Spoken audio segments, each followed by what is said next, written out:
Offense. You want to just do it how we normally do it during the season, position by position? Go. Yeah. Conversation always starts with quarterback. Thought Jackson Arnold was solid. There were a couple situations where if he is going to decide to throw the football in the RPO game, you have to throw the football. Mm-hmm. Everyone wants to point to a snap where Bauer Sharp and Jake Taylor both get beat. It looked awful. It's like an inside zone RPO concept. He doesn't hand it. Ball's got to be gone. Bauer Sharp's blocking the run on that play. And if you're blocking inside zone and the defensive end jumps around your outside, it's exactly what you want. Mm-hmm. So if you're going to hold on to that, you got to throw it. But thought Jackson Arnold looked good, man. Didn't make any critical errors with the football. I thought that he showed good athleticism. He did. They didn't run him a lot, but in that one read run around the edge, looked good. He is noticeably thicker to me in person, like standing next to him on the sideline. Looks like he's had a really good offseason in the weight room so far. I thought he looked solid, Ted. I don't have really many complaints other than if you're not going to hand it in some of that RPO stuff, you got to get rid of the football. You cannot take those big time negative plays. If it's not there, just throw it away. Yeah. No, I'm with you. Some of the timing stuff on getting it out a little bit quicker. I thought, whenever you look at his numbers, what is 10 to 20? Is that what it was? I think that's what I saw. 10 to 20 for I think that's 233, right. 2 touchdowns. But you can look at that and say completed 50% of his passes. A lot of those were throwaways or throw it to where only the offensive guy has the chance of making it. He did not put the ball in harm's way. And I think that's the most important thing you want from your quarterback. So I know that completion percentage doesn't just jump off the charts at you, but it doesn't tell the whole story. I thought he was really good with the football making decisions. It was oddly refreshing watching him overthrow Deion Burks on that one long ball. Yeah, he's got arm in reserve to be able to really push it out there. I agree with that. And it was overthrown by like 6 inches. It was close, but it was overthrowing the deep ball has not been an issue for the last couple No, seasons. And no. for some odd reason, it brought a smile to my face. I don't know why. I was like, that was a great incompletion. But any other thoughts on what you saw from Jackson? 11 looks good on him. Good looking Looks good number. on Good him. looking quarterback number. I thought,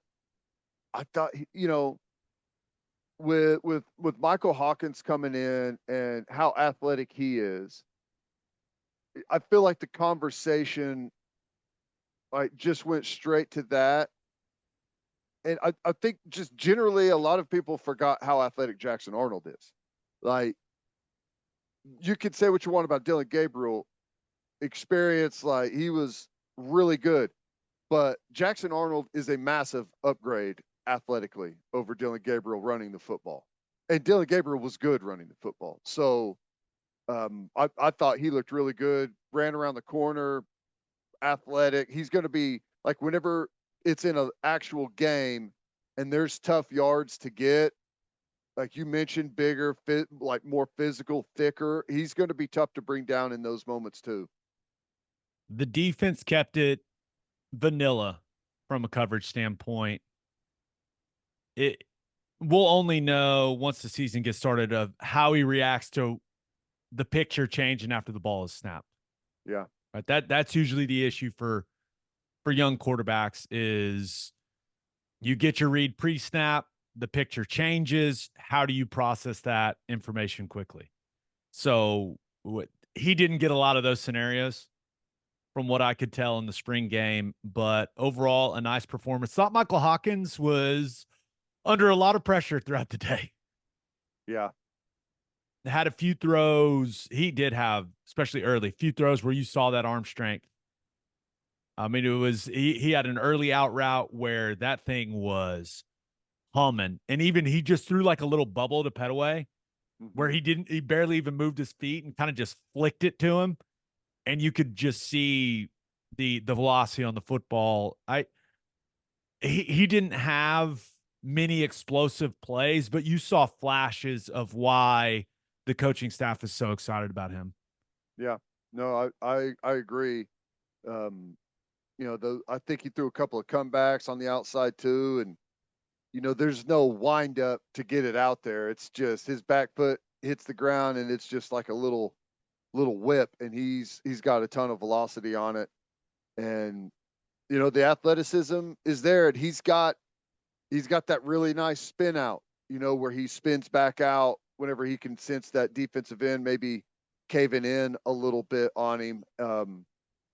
Yeah, I not a lot of complaints. It was really tough on him at times where he hardly had time to get set up before the entire D line was caving in on him. So it made it really difficult to evaluate. But you saw him get outside a couple of times and use his legs, and he's going to be dangerous. I completely agree. Now, he was he was under a lot of pressure, but I'll give the guy credit. Didn't make any catastrophic mistakes with the football, Yeah, which I think that's a positive. Wide receiver, Deion Burks looks really good. Now I know he is on several of them. He's just running wide open, uncovered, which still blows my mind from OU's defense. But even the ones where he is covered, you can just see how much speed and how explosive he is. And said this was something we talked about on the broadcast. I don't know the last guy that's looked as explosive as he looks for OU. People want to say Hollywood Brown. He's built completely different they're than Hollywood different Brown. players. Yeah, different players. Hollywood, if you would hit him on the right route and he had some space, forget about it. He's going to take it to the house. But and like I'm not suggesting that Hollywood doesn't have like quick burst. He does, but I know what you're saying. He's He's got more like a like juice to him. he's got the long speed, right? Just the Mhm. straight line, but he also has that Sterling Shepard like stop and start Yeah, where he can stop and start and shift gears, but then be at full speed quickly. I don't know. He's the most excited I've been for a wide receiver around here in a while. I It agree. just is.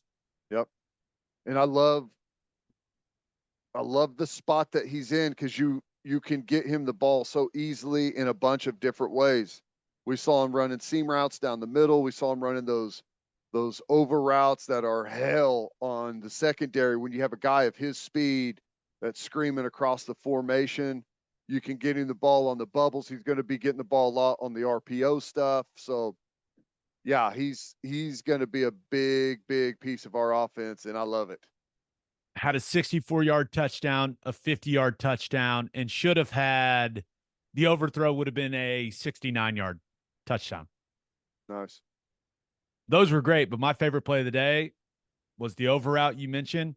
He Mhm. catches it, and then what does he do? He doesn't get on the ground, doesn't lay down. He runs Kanai Walker over Yeah. and then turns and lets him know about it. And I was just like, I love this guy so much. Yeah, he's got an energy to him, doesn't he? The touchdown dance and the interview with playing. He came and did an interview at our radio station, and it's energy, it's good vibes. He's got just a good feeling about him. He's going to be a fan favorite this year. Oh, there's no doubt about it. And clearly was the star of the spring game. No other wide receiver other than Burks really had any splash plays. Jaden Gibson, he had the touchdown that was called back for the offensive pass interference. But other than that, the rest of the group just kind of quiet, Mhm. which when Burks is going off the way that he was going off, okay, it is what it is. But yeah, really no other explosive plays. Yeah, I liked carry on looked pretty good at times running some of those comeback routes with the size that he has. Um, but not seeing Anderson and Farouk out there, it kind of changes what that dynamic's going to look like. But um, yeah, no, I agree. No one else really just jumped out as a guy that you've got to get more opportunities to. So throw it to number 6.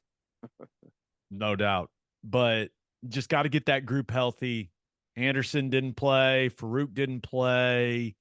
Brennan Thompson didn't play. So I'm sure that is priority number one for the wide receiver group is just get all those guys healthy and ready to go for the season. Running back, thought the group as a whole looked solid. Mm-hmm. Thought Sawchuk looked as healthy and powerful as I've seen him look. It's clear to me that Caleb Hicks has the most twitch in tight spaces of the group. But I thought Sam Franklin played faster than I thought he could. I Agree. think he's a little light. I think he needs to add, like 5 to 8 more pounds of good weight. But Ted thought the group as a whole ran it well, never put it on the ground, finished runs physically. I don't have many complaints, man. Yeah, I thought there's like there's a fine line. You want your guys to run aggressive and angry and downhill, but you don't want to just sell out. Like you want to be under control, and that's kind of what I thought of Sawchuk. I thought he looked confident, under control, and smooth, while at the same time looking fast and aggressive. He was like right in that sweet spot. And I really thought they all were. Whenever you start to get too aggressive, you're leaving meat on the bone to go try and run through somebody whenever you can maybe skate to the outside. So I thought everyone made really good decisions. I thought I really like how Hicks in that split zone, he keeps his shoulders square so he can cut back, he can do that little jump cut that he's got, and it makes him harder to tackle. You can't ever really get a good shot on him. It's all hard surface area to tackle. It's the top of his shoulder pads or his knees. You don't get any soft spots. So yeah, I thought the group looked pretty good. The one thing about Hicks, he's never when he's getting tackled, he's never going backwards. Yeah. Like he doesn't get you always talk about knockback tackles, like not getting drugged. He was, he was never getting hit and like knocked sideways. He was always finishing, getting tackled, falling forward, which every little inch in this game matters, man. And that Yeah. was it's really encouraging to see him progressing the way that he is. It's what you want to see from a young back. Yeah. No, I totally agree. Carrying the football for those guys, I thought everyone did a really good job. Now, like we talked about, you didn't get a bunch of pressures and where the running backs are making decisions on who they've got in the blitz pickup game and stuff like that. So, I mean, that's still to some degree a mystery and see who wins out and who could be the most reliable there. But as far as carrying the football, I thought they all looked pretty good. Yeah, I think the only pressure you really got was a simple edge pressure. And there were a couple of those, and they were in a full slide concept, and the picture could not be clearer for a Mhm. running back. Hey, that's your guy. And then they did well in those situations. And clearly they weren't cutting at all, which I don't think DeMarco's a big fan of cutting in pass protection anyways. But one thing I did notice, and I think it's more of, it tells the story kind of more of the offensive line situation than the running back situation, is they kept the back in a lot in pass protection, where he's just kind of scanning, trying to find work. And I think the next step is to develop that trust in the offensive line to where, hey, you check your one or two guys that you're scanning for in protection, and then you get out. You saw it. Jackson Arnold moves the pocket and just dumps it down to Sawchuk there on the north end of the field, and you're getting a big chunk gain just from the simplest dump down to a back. The more you can get that back out, the more it stresses a defense. Yep. And That's where they need to progress, and I think that will come as they develop more of a trust in that offensive line situation. Yep. I agree. And like when you build on that, those little dump downs to running backs, they chew up a defense, and the defensive mindset is like, oh my God, they're gashing us. We can't let them check it down to the running back. So what happens? The defense ends up getting way more aggressive really than they need to. And that's whenever you can take advantage of stuff because they're trying to stop a check down, which, that's just gives the offense more leverage. Tight end. Bauer Sharp's a tough dude. We found that out for sure. Boganowski lit him up, and he was back on the field on punt team like 2 plays after he just got decleated. Yeah. Yep. He's as advertised. I thought he did a good job on some of that insert stuff and some of the split zone stuff going to block the edge guys. He's tough. I mean, he's I still wouldn't say it's the strong part of his game No. necessarily, but he's a step up from, Stogner was like, it was totally not what he was good at. And he ended up doing a pretty solid job. Bauer Sharp's a lot better as a insert in split zone blocker.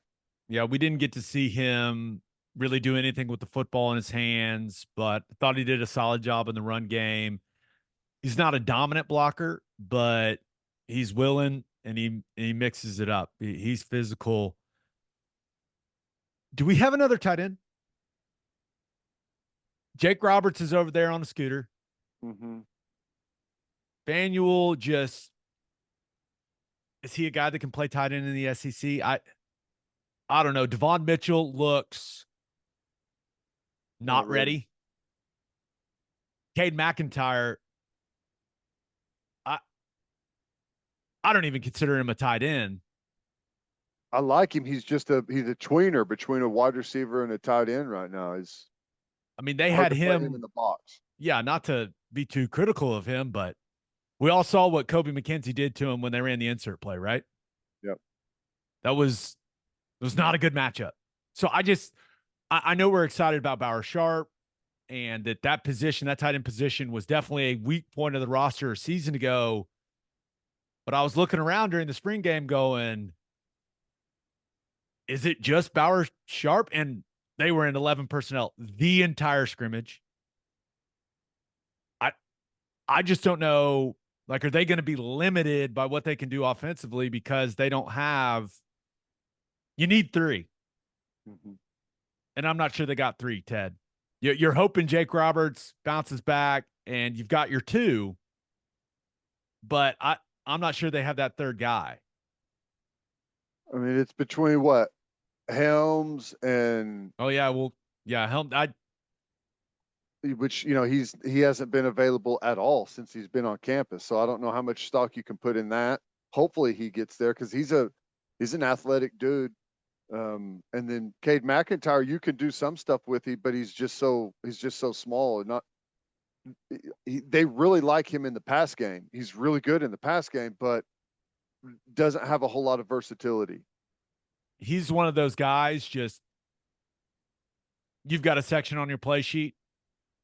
You've got these 8 plays for him, and don't ask him to do stuff he's not good at. Right. Now, does the defense have a good idea of what's going on when he's out on the field then? Yeah, maybe. But he just does not have the size right now to be in the box, especially in the SEC. He just doesn't. Yep. So the tight end situation's interesting. I was contemplating that as I was down there on the sideline, like, okay, where are we at tight end wise? Offensive line, they ran stretch a couple times and I about cried, Ted. They didn't run it particularly well, but they ran it, and I was getting emotional down there. It was good to see a little more variety when it comes to trying to stress the defense, stretching them laterally, getting downhill, did some nice things, but overall run game was very, very vanilla. Inside zone, inside zone, split zone, the insert play.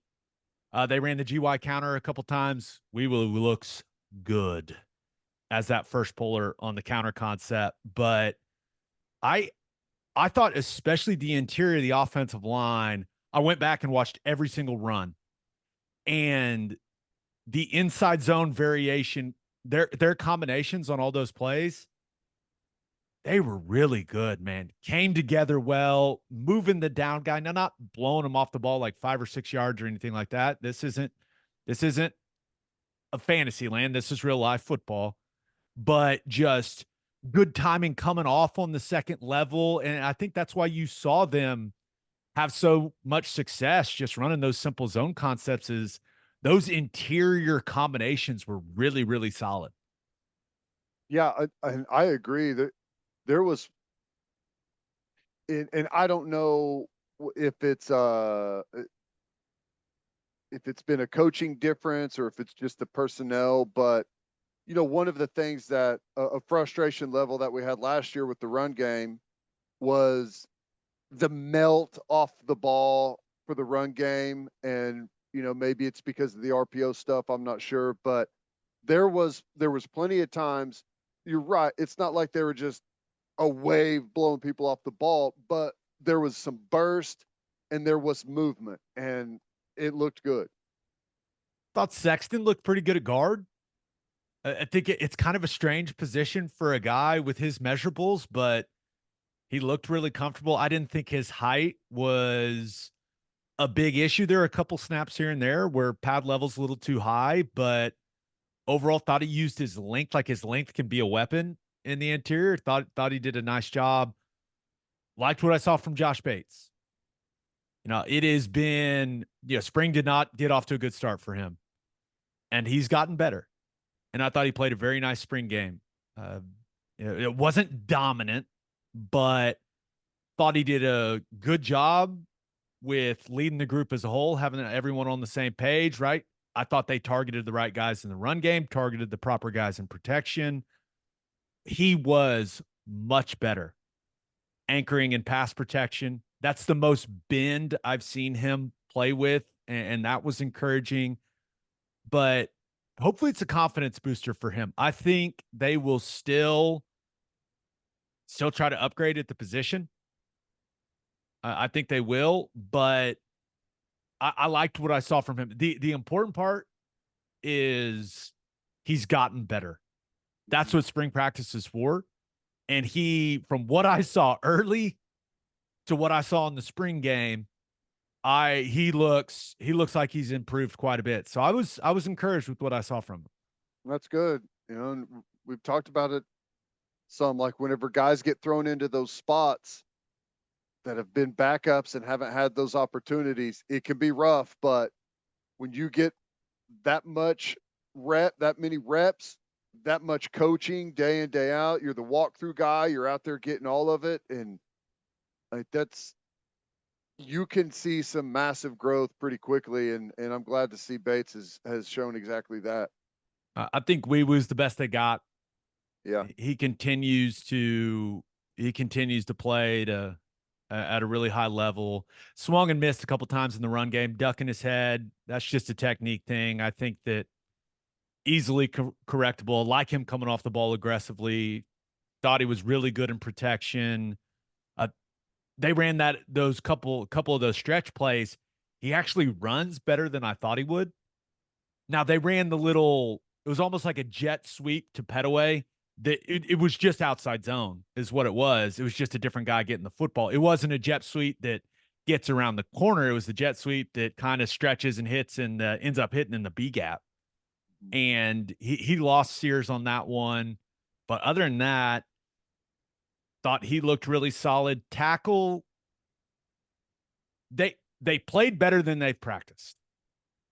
I thought that they played better than they've practiced. And of course, it's because you're not in the predictable situations you're in practice. It's harder to play defensive line when you're not in inside run and you don't know that the team's going to run the ball. Like there's that variable that changes things dramatically, but I thought that the tackles speaking about Tarquin and Taylor, thought they were better in the run game than they were in pass protection. They just have there's some moments where you can just see their athletic limitations in pass protection. Yeah. But I thought they both were at their best when they were short setting, when they were taking kind of a flatter angle in their set, starting the fight early, getting their hands on. When they did some of more of the drop back kind of vertical setting type stuff is when they struggled getting beat on their edge. But and then, Taylor gave up inside moves, Tarquin gave up inside moves. I think that I still think you got to upgrade at the position. But I think both of those guys are guys you're comfortable playing. Mm-hmm. But I just think that if you can, and I'm not sure Sexton doesn't end up being your left tackle anyways, but I think that if you can, just like every other team out of in the country, I think they're going to take a serious look at trying to upgrade at that position. Yeah. Yeah. I mean, it makes sense. Makes sense. And, you also are going to get Hatchett at some point. He'll be back and he'll probably be an interior guy, right? Add some depth there on the interior. But yeah, I think you're probably right. I don't know how many of those guys are going to be out there. Yeah, I know this. If any of them are out there, they're going to be expensive. Yes, they are. So we'll see how that unfolds. One other thought: I thought that Hito Zaida is a guy that I think is going to be a factor moving forward. His feet are just all over the place right now, and I don't know if that's a product of him being a little unsure what to do, but his feet in pass protection, he was just setting himself up for failure. And a lot of the success that Grayson Halton had was against, that second team offensive line. And he is retreating with his feet instead of playing with powerful feet in the ground where you're creating force through your feet. His flexion at his knees and his ankles is all off. He is keeping his hips back and reaching forward, and you just have zero power when you play with your hips back like that. In the run game and pass protection, it doesn't. Your hips have to roll to produce power through your core, to produce power through the ground, to produce power through your legs. It's all a technique thing. I think he's got the physical tools. He's got to correct that. I didn't see that early in spring practice. And he was with the starting group. Now he's with the twos. That can affect you a certain way mentally when you're a young lineman. But I'm here to tell you, I think the guy's got everything he needs physically. His technique is just all over the place right now. And it is significantly affecting his level of play. The good thing is it's easily correctable stuff. He had some nice blocks in the run game when his technique was right. I like the edge that the guy plays with, but he was the guy that had the key block on Hicks's long touchdown run. Mm-hmm. Does a nice job with the double team, seals the backer. Now the defense looked a little misaligned, but hey, it is what it is. But he's gotta pay more attention to his technique because he's a guy that they're going to need for depth. He may have to start a game or two, depending on how everything shakes out. So it's just a technique thing. I was watching him really, really closely when I went back and watched the game, and the feet and the angles of his lower body and the way that he wasn't bringing his hips. It was just he's just setting himself up for failure, Ted. Yeah.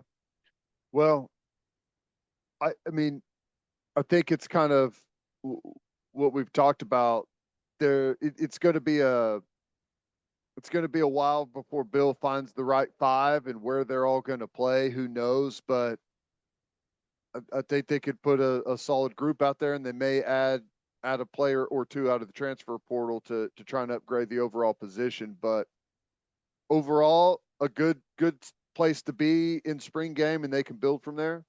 I think I had multiple tweets that were like, "Hey, the offensive line's not nearly as bad as you guys made it seem." They went out and they played pretty well. They played better than they've practiced. They've gotten better. It's encouraging. That being said, you're always looking to upgrade the roster. Mhm. Like the Branson Hickman kid from SMU. Got to chat with him on the sideline. He was telling me about some of the other places he was considering. I kind of chuckled. I was like, what are we even talking about, bro? When he mentioned the other couple places. I was like, what are we even talking about? So we'll see. We'll see how all of that shakes out. Right. But right now, these are the guys we got. And I think the encouraging thing was that the group as a whole, from what I saw early in spring practice to what I saw on the field in the spring game, the group as a whole has improved. That's all you can ask for. Improvement.